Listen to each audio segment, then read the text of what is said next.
Hoje, vamos lá, 2 Coríntios, capítulo 3, versículo 4 e 5. Eu quero falar capacitados por Deus. A nossa capacidade vem de Deus. E eu quero falar então hoje sobre capacitados por Deus, baseado na palavra de Deus. Tem um texto mais tradicional, que no versículo 5 vai falar: nossa suficiência vem de Deus, e outro texto vai falar nossa capacidade, tá bom? Suficiência ou capacidade, os dois, cada um tem uma abrangência no significado da palavra, os dois são importantes. Então eu vou dar as duas expressões aqui para você entender, mas vamos lá, está escrito assim, eu vou ler aqui com vocês. E por Cristo é que nós temos esta confiança ou tal confiança em Deus. É por Cristo que temos tal confiança em Deus. Versículo 5. Não que sejamos capazes por nós de pensar alguma coisa como de nós mesmos, mas a nossa capacidade vem de Deus. Fala nossa, repita comigo, a nossa capacidade vem de Deus. Amém? Então a palavra capacidade, ela tem a sua abrangência, igual eu disse. Por exemplo, se nós pegarmos a capacidade, só para você entender, vem de poder conter, certo? Poder conter. Por exemplo, vou te dar um exemplo. Eu te pego uma jarra que cabe 10 litros e eu falo assim, ela tem a capacidade de conter 10 litros, ou seja, ela é capaz de conter 10 litros. Então a palavra capacidade vem de conter, de você ter uma abrangência. Paulo aqui está falando que nós podemos conter algo de Deus na nossa vida. Está falando que nós temos essa, não que de nós mesmos sejamos capazes de conter, mas por meio de Cristo, não por nós mesmos, mas por meio de Cristo nós podemos conter essa presença, essa glória, essa suficiência, essa capacidade de Deus. Agora a palavra suficiência vem de suprir tal necessidade, não é? Por exemplo, pastor Williams, eu peço algo para ele, e eu peço, pastor Williams, eu estou precisando de dinheiro, um exemplo. Aí ele me dá R$1.000, eu falo, isso daqui é suficiente, ou seja, supriu a minha necessidade. A palavra suficiência vem de habilidade, de capacidade, ou seja, de você poder suprir certo tipo de necessidade. Então é suficiente, ou seja, isso é suficiente para mim. E aí então Paulo está falando que a nossa suficiência vem de Deus, ou seja, podemos ser suficientes, podemos suprir algo, podemos realizar algo, podemos fazer algo, porque Deus é quem nos dá essa suficiência. Então, só para você entender, agora vamos lá. Existe uma frase que tornou muito conhecida no nosso meio e que eu tenho que concordar com ela: Deus não chama os capacitados, mas capacita os escolhidos. Deus não chama os capacitados, mas capacita os escolhidos. É verdade, irmão, que existe uma diferença enorme. Existe uma diferença enorme na sua e na minha vida do que nós podemos fazer sem Deus e fazer com Deus. O homem em si mesmo, criado por Deus, ele já tem uma capacidade natural de intelecto, de decisão, de poder, de criar, não é? Não vamos falar que o homem não pode fazer nada sem Deus, porque o homem, na verdade, foi criado por Deus e essa capacidade foi colocada pelo próprio Deus naturalmente. Ou seja, o homem natural, ele tem já o potencial inserido dentro de si mesmo de poder realizar algumas coisas, é verdade. O homem pode fazer algumas coisas porque ele tem intelecto, ele tem poder de raciocínio, ele tem a capacidade de criar, né? Então, meditar, pensar, decidir, essa é a própria capacidade. Mas aí, meu irmão, vem uma palavra de Jesus na minha mente. Em João capítulo 15, versículo 5, Jesus disse assim: sem mim nada podeis fazer.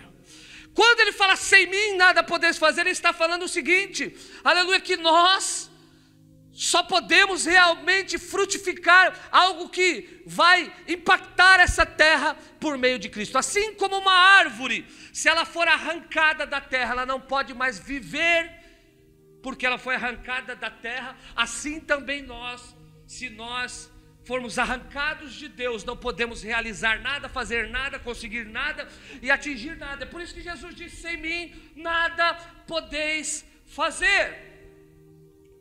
O que você pode fazer em Deus está muito além do que aquilo que você pode realizar humanamente e carnalmente falando.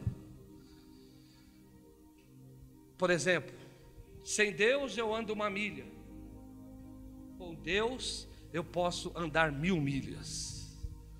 Então, existe uma diferença gigante. Daniel capítulo 11, versículo 32, olha que palavra extraordinária. Mas o povo que conhece o seu Deus, aleluia, se tornará forte e realizará proezas. Repita assim comigo: o povo que conhece o seu Deus se tornará forte e fará proezas. E esse texto, irmão, está falando dos últimos dias. Quando o anticristo, quando a maldade, quando as coisas começarem a tomar uma proporção muito maior no que se refere ao domínio do anticristo, está falando que no meio de tudo isso haverá um povo que vai ter intimidade com Deus, que vai andar com Deus, que vai conhecer Deus, que vai depender de Deus, que vai representar Deus aqui na terra, que de vez de ficar fraco, esse povo vai se tornar cada vez mais forte, aleluia. E não só um povo que se tornará forte, mas um povo que vai realizar proezas em Deus. Está chegando o tempo onde Deus vai derramar uma graça superior sobre a igreja dele, para que haja uma diferença, aleluia, daqueles que conhecem, daqueles que não conhecem, daqueles que servem e daqueles que não servem. Eu quero profetizar: em Deus nós vamos realizar coisas extraordinárias, aleluia. Quem crê que nós vamos fazer proezas em Deus? Sim. Aquele que decidir caminhar com Deus nesse tempo vai realizar coisas extraordinárias. Irmãos, preste atenção. Agora, quem é este povo que vai realizar proeza nesses últimos dias? Quem é este povo que vai realizar proezas nesses últimos dias? Porque alguém pode falar assim: apóstolo, o currículo, a agenda de Deus, não é? A agenda de Deus, deixa eu pôr o microfone aqui, caiu. A agenda de Deus deve ser com pessoas especiais. Quem Deus vai escolher para realizar essas proezas nesses últimos dias? 1 Coríntios capítulo 1, versículo 26, 27, 28, 29. Põe aí para mim, 1 Coríntios capítulo 1, 26, 27, 28, 29. Olha que coisa, meu irmão. Ora, Paulo está falando: vede, irmãos, que a vocação, ou seja, a vocação é chamado, que não são muitos sábios segundo a carne, e nem muitos poderosos, e nem muitos nobres que são chamados por Deus. Agora olha aqui que Paulo está falando, qual que é o requisito do currículo para aqueles que Deus quer usar nesses últimos dias. Vamos lá, aleluia, vamos lá. Pelo contrário, Deus escolheu as coisas loucas deste mundo para confundir as sábias. Deus escolheu as coisas fracas deste mundo para confundir as fortes. Versículo 28, Deus escolheu as coisas inóbeis ou as vis deste mundo e as desprezadas e as que não são, para reduzir as que são, para que nenhuma carne mortal, nenhum homem se glorie da presença de Deus, aleluia. Irmãos, aleluia, eu vou ler aqui nessa minha tradução, aleluia, para que possamos esclarecer um pouco melhor essa palavra. 1 Coríntios capítulo 1, versículo de número 26, 27 e 28. Olha o que Deus escolheu para poder realizar sua obra nesses últimos dias. Vamos lá, está escrito assim no 27, sendo que Deus escolheu as coisas loucas deste mundo para envergonhar as sábias, Deus escolheu as coisas débeis deste mundo para envergonhar as fortes, Deus escolheu as coisas vis deste mundo e as desprezadas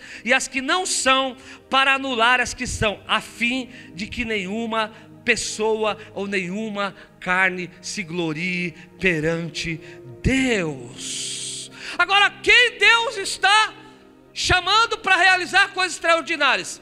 Olha, preste atenção: coisas loucas, fracas, vis, desprezíveis e as que não são. Então olha que Deus não está olhando segundo a capacidade do homem. O Senhor não está olhando, deixa eu pegar aqui pessoas que têm um currículo elevado.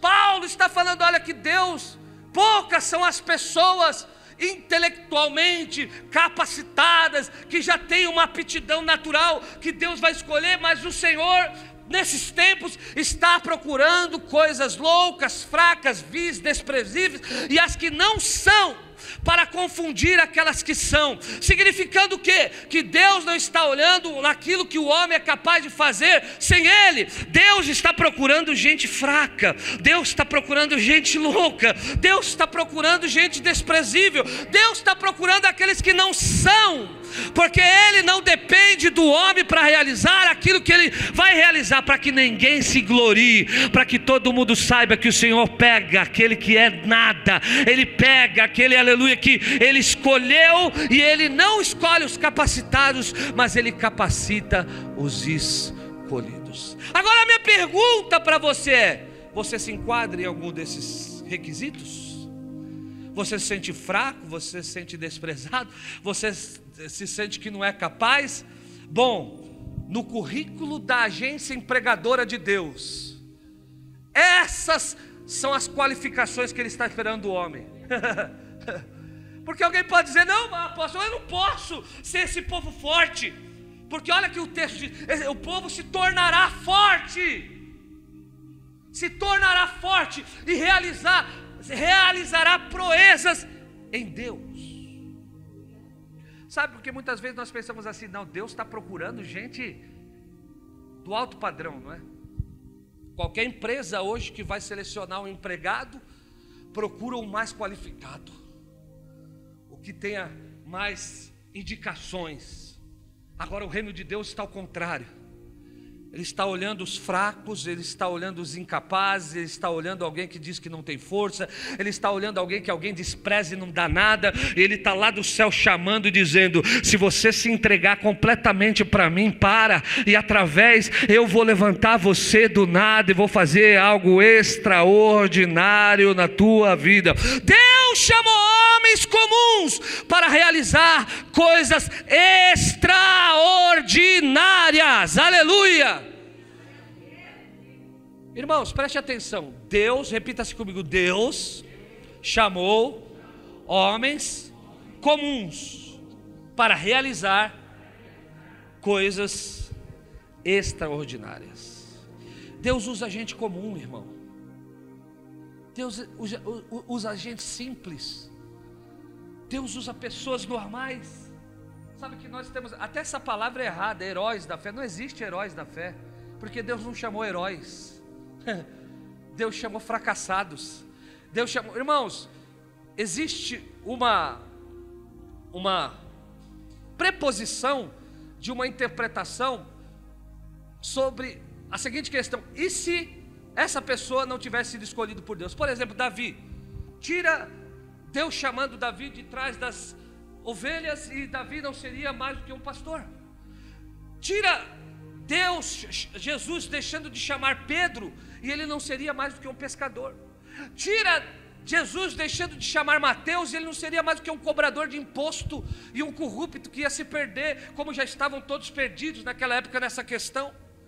Tira Deus da equação da vida de Paulo e vai pela preposição que Deus não chamou ele não seria mais do que um fariseu comum e normal. Tira Deus da vida de André e de João e da vida de Maria Madalena, e aí você pode pegar centenas de pessoas que a Bíblia vai falar, de anônimos, de pessoas que não eram nada, mas eles tiveram um encontro com Deus. Então preste atenção: com Deus, sem Deus você é uma pessoa ordinária, mas com Deus você se torna uma pessoa extraordinária.